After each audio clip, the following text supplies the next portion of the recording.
Para quem não me conhece, eu sou Adalberto Magalhães, sócio da administradora Magalhães, empresa que está organizando o evento, com o apoio de todos os patrocinadores. Esse é o nosso 5º ano seguido. Quero agradecer imensamente a presença de todos e vou passar a palavra agora para a Rosângela fazer a abertura do evento. Bom, pessoal, bom dia a todos. Obrigada por vocês terem vindo aqui para frente.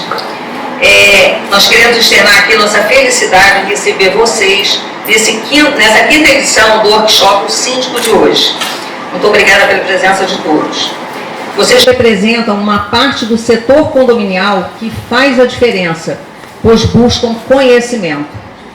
Aqui, alguns já me conhecem, né? Mas para quem ainda não, eu sou Rosângela, sócia fundadora da administradora Magalhães, junto com a Adalberto, né? Somos uma empresa voltada para administração e instalação de condomínios, venda e locação de imóveis desde 1989. E fazemos também mentoria condominial. Desde 2018, a administradora Magalhães vem investindo em levar conhecimento aos gestores condominiais, através de treinamento gratuito para nossos clientes lá na empresa e também gratuitamente para os demais gestores através desse workshop e um treinamento mais amplo, através da mentoria. A mentoria é mais que um curso. Ensinamos os síndicos a fazer uma gestão de excelência. Fazemos, em média, 2 turmas ao ano. E esse ano tivemos uma em abril e lançaremos mais uma em novembro, com novidades que vocês irão gostar. Por que escolhemos para o workshop o nome O Síndico de Hoje? Porque hoje o síndico tem que ter noções das obrigações que tem a cumprir e estar ciente das suas responsabilidades. Como sempre brinco na mentoria que eu faço para os síndicos, o CPF é o seu na Receita Federal. Quero agradecer às empresas que nos ajudaram a fazer esse evento. A união faz a força. As empresas são a Porter, Local Corretora de Seguros, Itafogo, Biel Engenharia, Haganá, Contecom, Fumegan, Easy Mercado, Centrab, Inova Certificação Digital, Condomais e RH Consultoria Estaiada. Desejamos de coração muito sucesso a todas as empresas que se dedicaram em fazer um evento que garanto que será memorável. Especial agradecimento aos palestrantes que estão se doando para transmitir conhecimento. Agradecimento à nossa equipe, que se dedica todo ano a receber vocês com a alegria e simpatia que é a marca deles no atendimento aos nossos clientes. Um recadinho muito importante para todos. Vocês receberam um cartão junto com a credencial. Esse cartão é para que vocês possam participar dos sorteios que teremos no final das palestras. Quando preencherem o cartão, só vai ficar faltando um, porque um dos patrocinadores pegou 2 estandes, então tem um que está faltando, vocês vão preencher somente faltando um. Vocês entregam na mesa do credenciamento e vão pegar o número que está no crachá de vocês para colocar na urna. Pedimos que prestigiem as empresas visitando as mesas para participarem do sorteio. Cada mesa que visitarem vai colar o selo, né, nesse cartão que eu já expliquei, e teremos 1 hora de network e visita às mesas expositoras, onde vocês poderão pegar o selo, tirar dúvidas, conversar, trocar experiências, aproveitar o buffet. Esse será o momento de descontração para vocês. Então vai ter um intervalo, né, antes do almoço, que vocês também terão esse network. Porque o importante é vocês criarem conexão um síndico com o outro, para que possam aprender até com as experiências de outros síndicos. Hoje nossos palestrantes vão aprimorar mais o conhecimento de vocês, trazendo muito conteúdo para a sua gestão. Então nós vamos começar chamando aqui no palco a Viviane Soares. Vem, Viviane.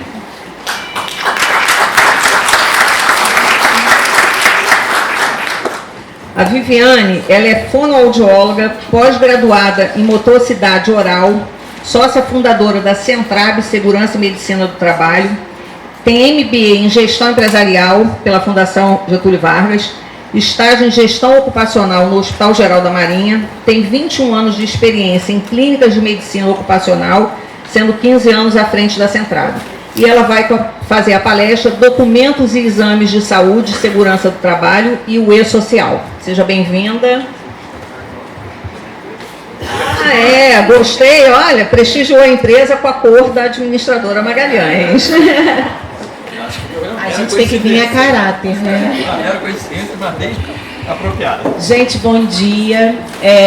Primeiro eu quero agradecer a oportunidade de estar aqui, agradecer a Rosa Magalhães, agradecer a vocês aí a atenção no sábado, né, que é um dia de descanso, de terem vindo aqui para ouvir a gente e desse evento, né, que é importante para a gente estar sempre se atualizando, visto que vocês estão à frente, são responsáveis, né, por um grupo de pessoas e que a decisão de vocês, elas fazem diferença ali naquele momento.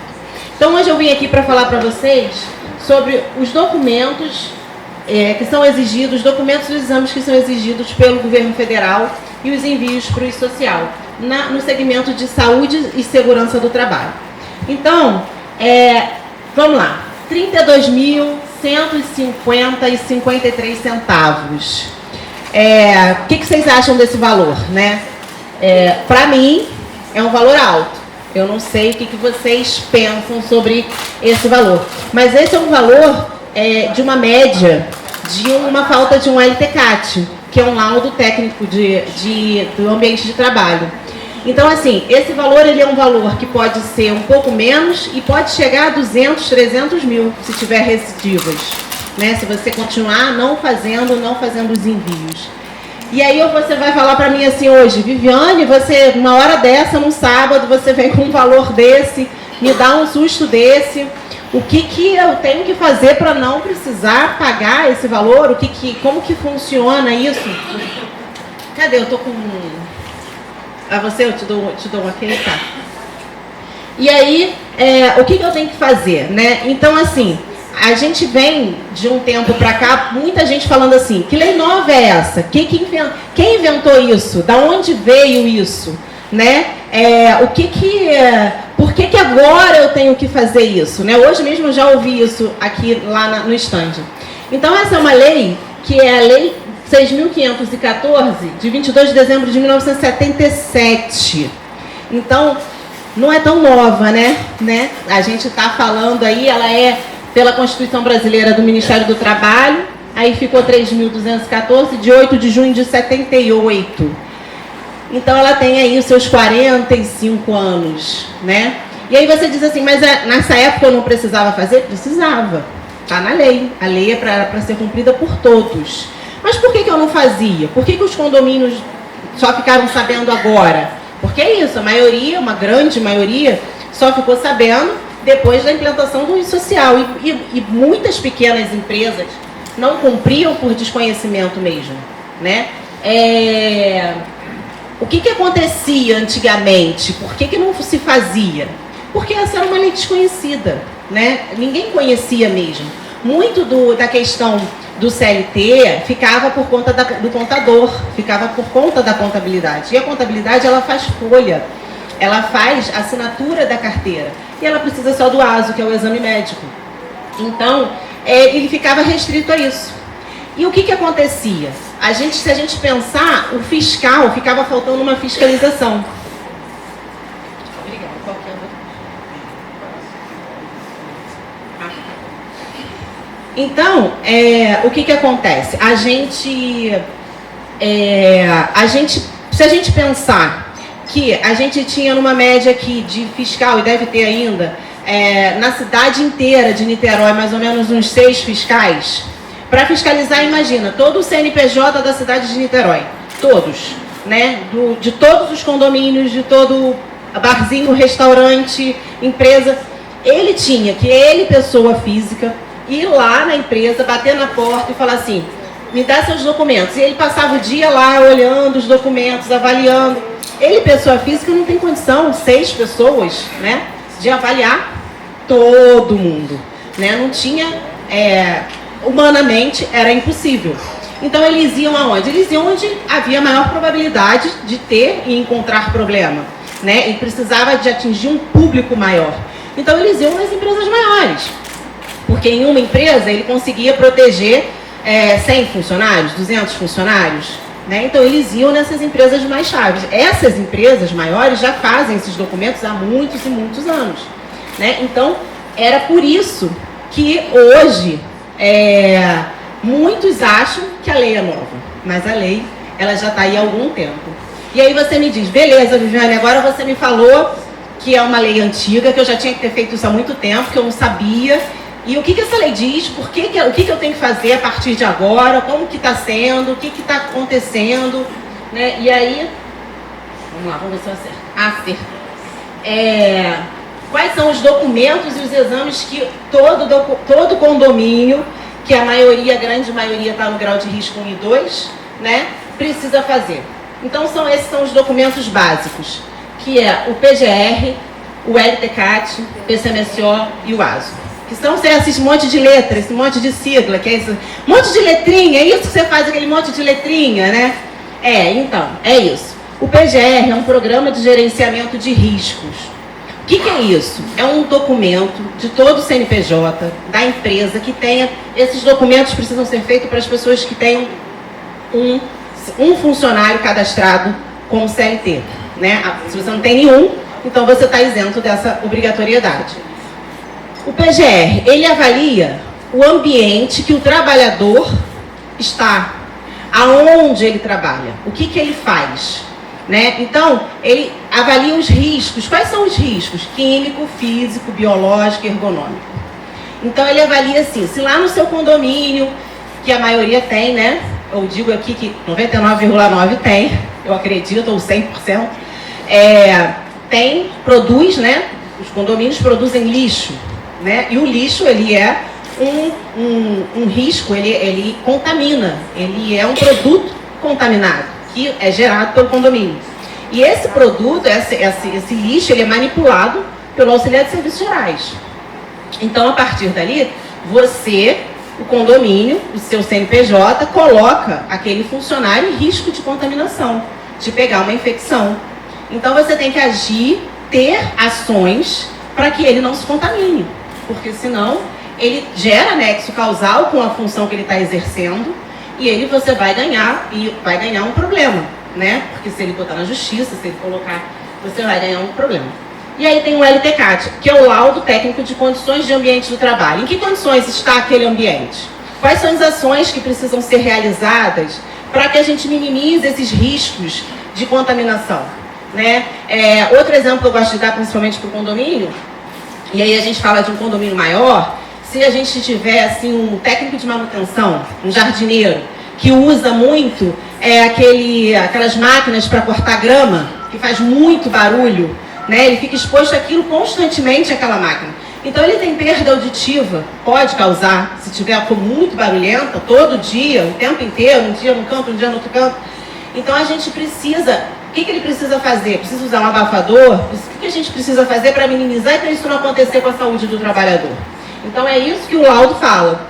E aí depois que o técnico de segurança ou o engenheiro de segurança vai no espaço do trabalho, ele vê quais são os riscos, quais são as ações que precisam ser feitas para poder minimizar e tirar esse problema do condomínio, pega essas informações e passa para o médico do trabalho. E aí o médico do trabalho vai falar assim, ele tem risco de contaminação, então não adianta fazer só o exame médico, tem que fazer o exame médico e um hemograma. Por quê? Porque quando ele faz isso, ele protege o funcionário e protege o condomínio. Porque ele diz assim, olha, quando eu contratei esse funcionário, ele estava com essa saúde. Periodicamente, uma vez por ano, eu mantive essa saúde. E ele saiu daqui no demissional com essa saúde. Por quê? Porque se você demite um funcionário, ele um mês depois diz assim, eu estou com uma infecção grave e eu adquiri manipulando o lixo daquele condomínio. Quero saber como que vocês vão provar que ele saiu do seu condomínio com saúde. Não tem como. Aí ele vai e bota vocês na justiça e diz assim, tem nexo causal com a atividade que ele exercia? Tem. A doença que ele adquiriu, tem. Ele pode ter adquirido uma semana depois, na casa dele, num churrasco, ele pegou uma infecção, comeu um camarão lá, enfim, mas como que vai provar? Você com um documento, você com um exame, você fala assim, não, aqui ó, mas quando ele saiu, ele fez um exame e ele saiu bom. Não tem o que contestar. A partir do momento que não faz o exame, que não tem como provar, não tem jeito. Tem nexo causal, a função que ele exercia com a doença que ele adquiriu, ele vai ganhar. É uma indenização certa. Entendeu? A mesma coisa lá da perda auditiva. Se você contrata um funcionário e não sabe como você está contratando, já pensou se você contrata um cara que já tem a perda auditiva? Aí não tem problema nenhum, você pode contratar. Mas você está dizendo, olha, ele está entrando assim. Aí, periodicamente, você vai falar assim, ele permaneceu assim. E ele está saindo no demissional assim. Porque ele pode chegar no final e falar assim, perdi minha audição manipulando aquela máquina todo dia. Me obrigavam a usar aquela máquina todo dia. E aí, o juiz vai falar assim, quantos decibéis tem naquela máquina? Não sei, não tinha um documento. Né? E aí ele vai falar assim, deixa eu ver a audiometria, não sei, não tenho. Ele pode ter tido um explosivo, gosta de soltar fogos, no dia seguinte, soltou, perdeu a audição. E aí, o que aconteceu? Vai dizer, perdi no condomínio. Se você tem um exame, uma audiometria feita no início, no meio e no fim, você vai falar assim, não, mas olha aqui, ó. Ele saiu com essa audiometria, ele saiu com essa audição aqui, com a mesma que ele entrou. E tá tudo certo. E aí você não coloca o seu condomínio em risco. Isso são exemplos fáceis para a gente entender. Mas é com N funções, com N atividades, que é para isso que servem esses documentos. Então, eles têm uma função, né? Eles atendem ao Ministério do Trabalho e à Previdência Social.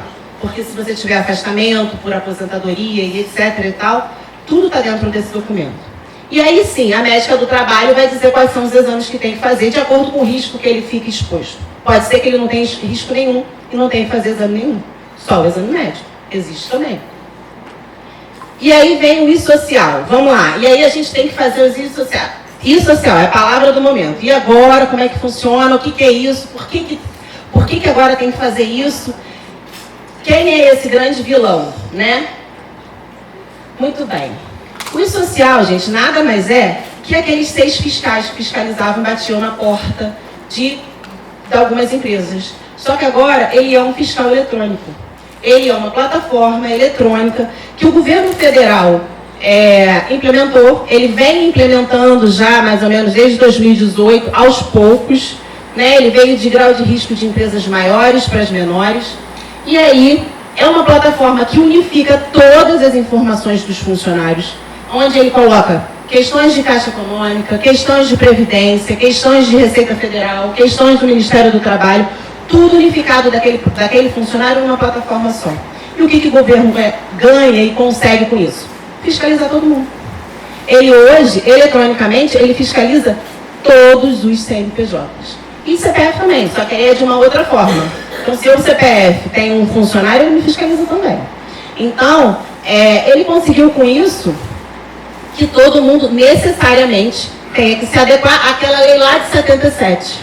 Né? Então, na verdade, o que ele fez? Ele vem devagar, ele vem pedindo para as pessoas se adequarem, né? E aos poucos vem multando sempre de cima para baixo, vem autuando sempre de cima para baixo, e agora, de 2022 para cá, chegou no grau de risco 1 e 2, mas no momento de vocês se adequarem. E aí, quando chegou agora, em 24, ano passado eles estavam autuando, mandando carta e tudo mais, e agora iniciou realmente a questão das multas. Então, quando eu coloquei lá com aquele número, é para a gente saber que, assim, quando a gente fala de despesa, quando a gente fala de custo, a gente tem que saber mensurar o que é o quê. Hoje, um documento desse, ele protege vocês de dar uma segurança, né, para o condomínio trabalhista com seus funcionários, dá uma segurança para o governo federal de valores astronômicos. Então, quando vocês forem para o conselho de vocês e colocar, eu vou falar assim, olha, a gente vai ter um custo a mais, estou dando exemplo aqui de R$200, mas pode chegar a 200 mil. Então, R$200 é muito barato. né?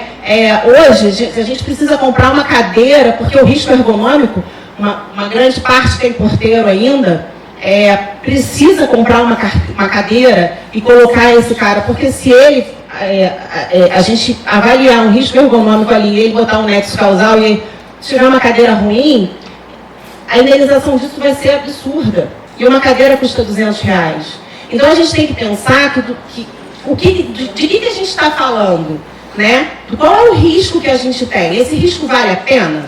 Né? Não vale a pena. Então, assim, é importante a gente esclarecer isso para o nosso conselho, é importante para os condôminos, porque às vezes a gente fala assim, mas essa cadeira tá boa, da minha casa é pior que essa, porque a gente tem esse hábito. Essa luva serve, por que eu preciso de outra luva para manipular o lixo? Tá ótimo, vai jogar fora, ele não cuida. E tem uma coisa importante, eu falo muito isso, que quando você é responsável por um funcionário, você é pai dele, pai e mãe dele. Porque ele não gosta de usar, ele não gosta de fazer, ele não quer fazer, ele vai dizer que esqueceu. E, na verdade, é sua responsabilidade fazer com que ele faça. Porque se ele não fizer, ele vai dizer para você, mas não precisa e tal. E aí, na hora que ele ficar doente, ele vai falar assim, mas ela não disse que eu era obrigado? Mas ela não ficou dizendo que eu precisava mesmo? Então, é importante fazer isso. E aí, o que eu preciso falar para vocês também? Que é importante porque foi um questionamento lá. Viviane, todo mundo precisa fazer? Eu não tenho funcionário nenhum. Todo mundo, todos os CNPJs precisam fazer. Meu serviço todo é terceirizado. Se você não tem nenhum funcionário CLT, você não precisa fazer. Mas se você tem terceirizados dentro do seu condomínio, você é coparticipativo dessa responsabilidade. E aí, quando a gente fala do PGR, do LTCAT e do PCMSO, o PGR e o LTCAT é do ambiente de trabalho. É do local que aquele funcionário está trabalhando. Então, ele está trabalhando no seu condomínio. Ele não está trabalhando na sede da terceirizada. Então, não adianta a terceirizada vir e trazer para você um documento da sede dela. Eu tenho aqui, ó. Porque se ele lava uma escada que tem no seu condomínio, essa escada não tem na sede dele, né? O lixo que produz na sede não é o mesmo lixo infectado do seu condomínio. Então, você tem que cobrar, não é você que tem que fazer, mas é você que tem que cobrar que o seu terceirizado te entregue um documento com o seu endereço. Por quê? Porque com o seu endereço, com os riscos que estão lá, com as questões que estão lá. Por quê? Porque é do ambiente que o cara está trabalhando. Precisa depois fazer os envios tudo para o social. Antigamente, quando precisava que o fiscal batesse na nossa porta, fazia esses documentos em papel, botava na gaveta e esperava o cara aparecer. Né? Às vezes ele não aparecia nunca. Hoje é o contrário, é a gente que tem que fazer e aí bater na porta do fiscal lá, que é o social, e entregar aqui, ó, eu fiz, e mandar para eles. E aí eles vão gerar o protocolo e vai dizer, tá ok, aceitei, obrigada. Né? E quando ele não gera protocolo, significa que ele não aceitou. Então, por quê? Porque tem alguma não concordância. Adianta eu falar assim, Viviane, eu sou do grau de risco, você é do grau de risco 3, não, eu sou do grau de risco 1. Não, porque é o CNAE que você está cadastrado. Meu funcionário ele não fica exposto a nada. Não, porque você cadastrou lá no CLT aquela função e aquela função tem risco. Então, as informações estão cruzadas. Hoje não tem mais jeito. Eles realmente estão no nosso combate. É importante que a gente tenha que fazer. E aí, eu não tenho funcionário, mas o meu grau de risco é 1, eu só tenho um funcionário. Tenho um funcionário só. Meu risco é baixíssimo. Eu não tenho risco. Quem é que pode ficar? Eu vi que eu posso ficar isento de um PGR. Posso ficar isento do PGR. Posso ficar isento? PGR? Posso ficar isento? Talvez. Por quê? Porque para toda regra tem uma exceção, né? E eles precisavam dar uma opção para muito pequenas empresas. E é a DIR. A DIR é a Declaração de Inexistência de Risco. Assim, para o condomínio, aqui no nosso mundo, que a gente está falando hoje, eu não aconselho a pagar uma DIR. Porque todo condomínio produz lixo. E se tem lixo, tem risco. Certo? Então, você vai pagar uma DIR que para poder te dizer se você tem risco ou não tem risco, para você dizer assim, é uma declaração de inexistência de risco. Só que vai ser constatado que tem. Então você vai gastar o dinheiro, vai ser constatado que tem, ainda vai ter que fazer o PGR, vai gastar dinheiro de novo. Então, para o mundo dos condomínios, eu já digo de antemão, não paguem a DIR, porque vocês vão gastar 2 vezes, né? Mas existe, e eu precisava falar para vocês, existe sim. Mas para você se enquadrar nessa questão de ficar isento do PGR, eles colocaram 3 critérios básicos para as empresas e para os condomínios. Tem que ser MEI, ME ou EPP, tem que ser do grau de risco 1 ou 2, no CNAE da NR4. Então, assim, meu grau de risco é 1, eu sei que o meu grau de risco é 1. Não sou eu que sei, não sou eu, Viviane mesmo que sei, não é você, não é o condomínio. Quando a gente abre um CNPJ e coloca lá o que é, o governo já te diz em qual grau de risco você está enquadrado. Então, você tem que estar enquadrado no grau de risco do governo, pela NR4, que é a norma regulamentadora, no grau de risco 1 ou 2.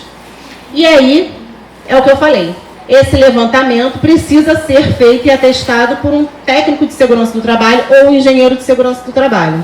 E aí eu digo para vocês o seguinte, quanto custa uma DIR? O mesmo valor de um PGR. Então, não vale a pena fazer a DIR. A DIR é quando você olha e fala assim, gente, eu não tenho risco nenhum. Mas isso, gente, é 0,01% das empresas. Né? É porque o governo precisava falar, não, tudo bem, quem não tem risco, eu tenho que dar uma opção. Mas quem é que não tem risco? Né? É muito raro, muito raro. Então, não vale a pena. Para o condomínio especificamente, eu digo para vocês, não vale a pena. Por quê? Vocês vão pagar a DIR, vai ser constatado que vai ter risco. Um risco, se você tiver porteiro, tem um risco ergonômico. E fora essa questão do risco, isso é básico. Né? Se a gente falar de condomínios maiores, então tem mais risco ainda. Vai ser constatado, não vai valer, e aí vocês vão ter que pagar o PGR de novo. Então, de uma forma generalizada, dentro aqui do meu tempo, eu acho que a gente... Eu falei tudo, queria saber se vocês têm alguma pergunta, se vocês... eu posso estar ajudando. Quero agradecer mais uma vez a oportunidade de estar aqui falando para vocês.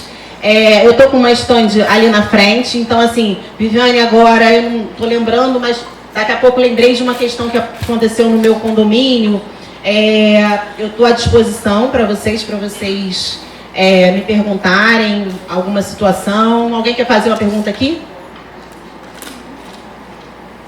Olha, eu posso... jardineiro que tem que fazer terceirizado, como é que fica isso? É autônomo, como autônomo? Não precisa, porque ele vem um dia só. A gente está falando de um risco constante, entendeu? Uma vez, ele veio aqui uma vez no mês para fazer prestação de serviço. Se você tem um contrato de prestação de serviço, uma vez... Uma vez no mês? Ou vai todo dia? 2 vezes na semana? Não, também não. Né? Não, ele é terceirizado, é um contrato, não precisa nem ser a mesma pessoa, né? Pode ser, se você contrata uma empresa que manda o faxineiro, ele pode mandar no dia do mês essa pessoa, no outro dia ele manda outra pessoa. Não, não precisa. Mas quem que manipula o lixo gerado lá? Então é com ele você tem essa preocupação, entendeu? Tem validade de 1 ano. O PGR, o PCMSO tem validade de 1 ano. O LTCAT, ele varia de acordo com a atividade, ele pode ter mais tempo, né? Ou se você tiver alguma mudança, aí ele pode ficar por mais tempo. Né? Então, assim, aí é mesmo avaliando o CNAE. O LTCAT existe a possibilidade de ser mais estendido. Mas o PGR e o PCMSO, para todo mundo, é de 1 ano. Gente, Deixa eu só... Só uma última dúvida, rapidinho. Bom, um faxineiro 2 vezes por semana, ok, terceirizado. É obrigatório essa terceirizada mandar o ETCAD e o PGR para a administradora, ou a administradora ela tem que, no caso, sinalizar ao síndico dessa falta ou não desses documentos para terceirizar? Então, isso é conversado, né? Não tem muita regra de quem cobra quem, né? Está na pasta, né? Até, por exemplo, o GFIC, essas coisas, só tem alguns tributos que o terceirizado tem que encaminhar para serem, né, disponibilizados na pasta do condomínio. Eu fico na dúvida se esses relacionados à parte de salubridade, enfim, ambiente, né, de trabalho do terceirizado, enfim, dentro do condomínio, se também tem alguma obrigatoriedade por causa da social, quem faz a social é a administradora, né, que no caso fica responsável, né? Deixa eu responder? Claro, eu sei que você vai saber responder. Gente, olha só.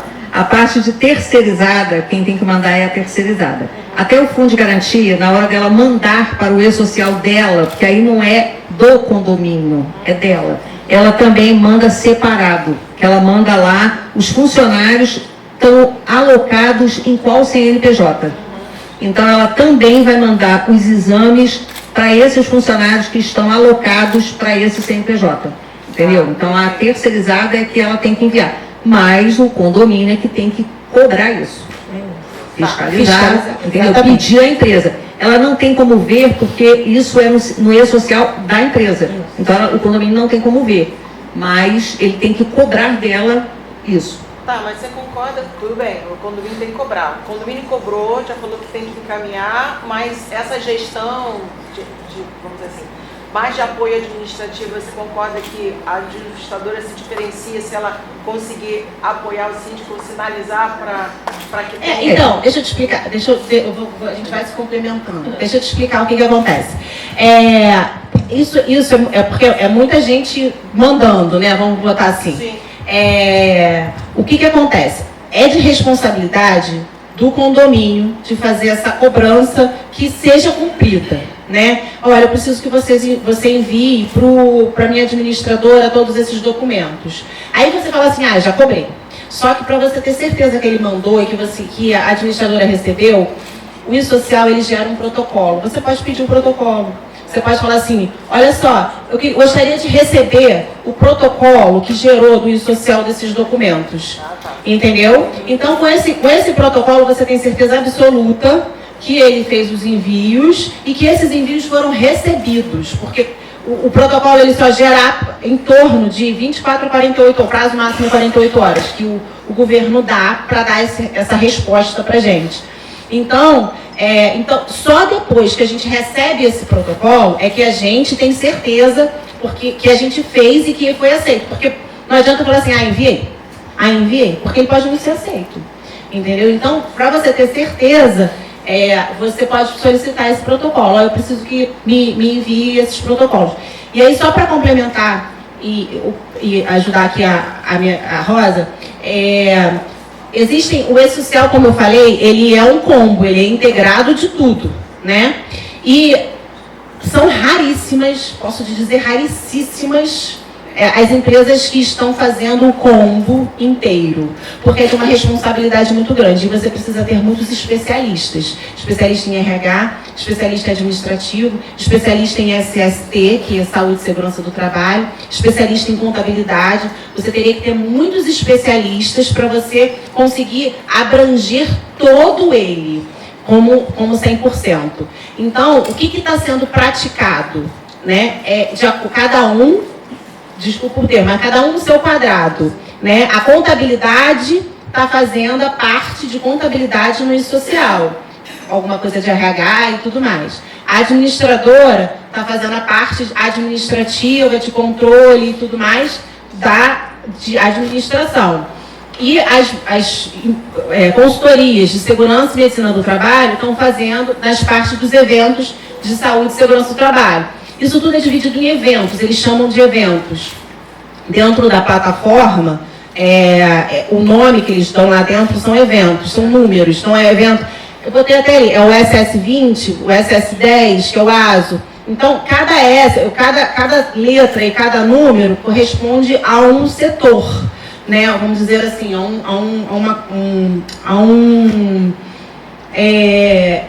Há um segmento. A gente chama de evento do E-Social. Cada evento tem um número. Isso, então aí cada pessoa, cada empresa está ficando responsável por uma parte, porque é de uma... Pensa só, eu te falei de um documento 32 mil, imagina de tudo. Fica uma multa astronômica e a pessoa não quer assumir esse risco, né? Então é complicado. Agora tem uma outra pergunta. Eu posso, por exemplo, como síndico, pode indicar uma empresa de segurança do trabalho, por exemplo, vocês, para a administradora? Porque, assim, na maioria das vezes, a administradora ela já oferece, né? Eu trabalho com essa empresa e tal, etc.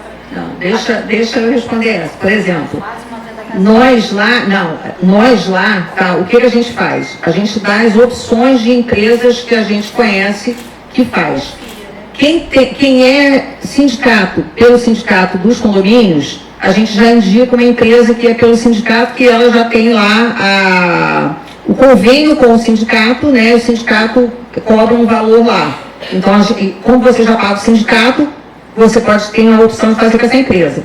E a gente indica outras empresas que existem em Niterói para fazer. Mas o síndico é que escolhe. Ele que vai escolher a empresa. E, complementando aqui a responsabilidade, o que ocorre? Ela faz os eventos, ela que vai dizer o grau de risco, ela que vai dizer... Eu não vou colocar no E-Social um serviço que foi ela que fez. Então, ela que tem que jogar isso no E-Social, tá? A gente dá uma procuração eletrônica para ela fazer essa parte no E-Social. Nós temos uma outra parte também, que não é só de medicina do trabalho, como é agora trabalhista, que entrou também no E-Social, que o advogado ele vai lá, faz a audiência e depois a gente tem que informar a parte de INSS que vai ser pago em cima daquele acordo que foi feito. Então, a gente está orientando que o síndico peça ao advogado para fazer. Porque eu vou colocar um serviço no E-Social como eu fiz.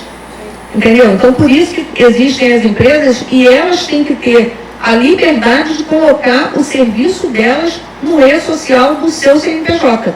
Então, o governo fez uma coisa que colocou todo mundo para trabalhar num balaio de gato que é muita coisa. Para vocês terem... Identificar as responsabilidades.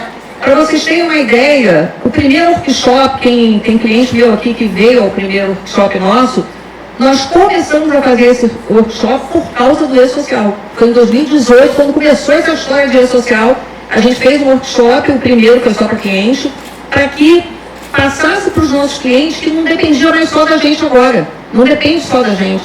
Depende de vocês também nos ajudarem. Porque até isso eu vou falar na minha palestra. É uma situação em relação ao que você falou, da síndica indicar a empresa, não há problema nenhum. Mas como ela falou aqui, se fizer mal feito, vai gastar de novo. Então, quando contratar uma empresa, seja de medicina do trabalho, seja qual for, procurar referência, procurar idoneidade, porque tem um velho ditado que diz, quem paga mal, paga dobrado. Então, quando fazer uma contratação, como o pessoal diz, mais baratinha, de repente você está contratando mais caro, porque você vai ter que refazer. Então, lá na empresa a gente sempre orienta, procurar referência, indicações para contratar bem contratado. Nunca, infelizmente, a gente sempre pensa em preço, mas tem que estar sem valor, tá? Porque o barato pode sair caro e a multa que ela apresentou aqui é pouca coisa não. Então, muito cuidado na contratação, seja do que for. E o nome da minha palestra vai ser O CPF é o seu. E é importante porque, assim, o E-Social, ele além de unificar tudo, obrigar a gente a fazer o tudo, ele dá prazos. Né? A gente tem prazo para tudo. Passa a gente virou advogado. Eu sempre falei que advogado tinha trabalho de correio, tipo, tem prazo, tem prazo. A gente está com prazo para tudo. Então, assim, eu disse, né? Antigamente a gente fazia esse documento, engavetava e esperava. Agora não, a gente tem que fazer, tem que enviar, tem que ver se aceitou, se não aceitou. Aí você contratou um cara, você precisa primeiro fazer o exame para depois fazer o envio. E esse envio, você tem um prazo para poder fazer o envio.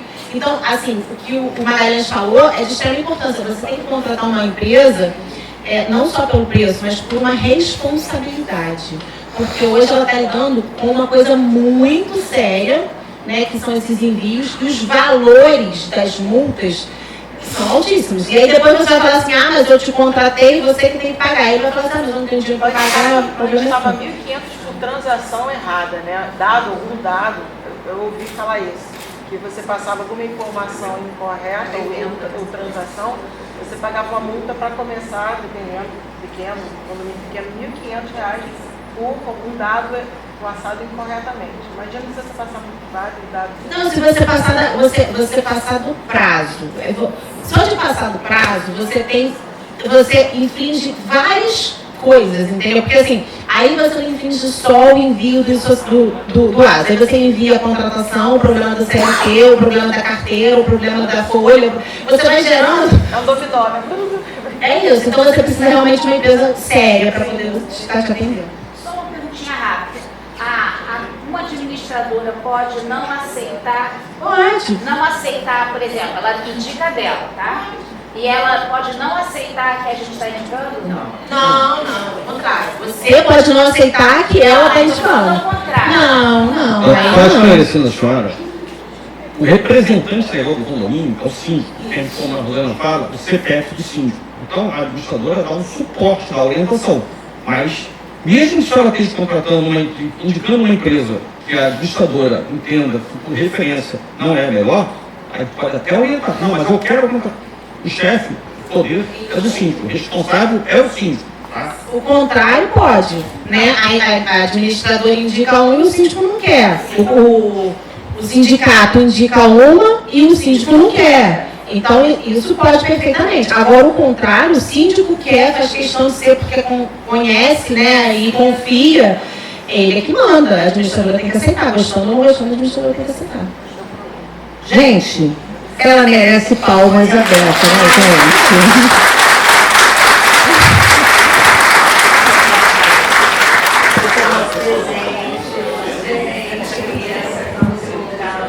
Com certeza, muito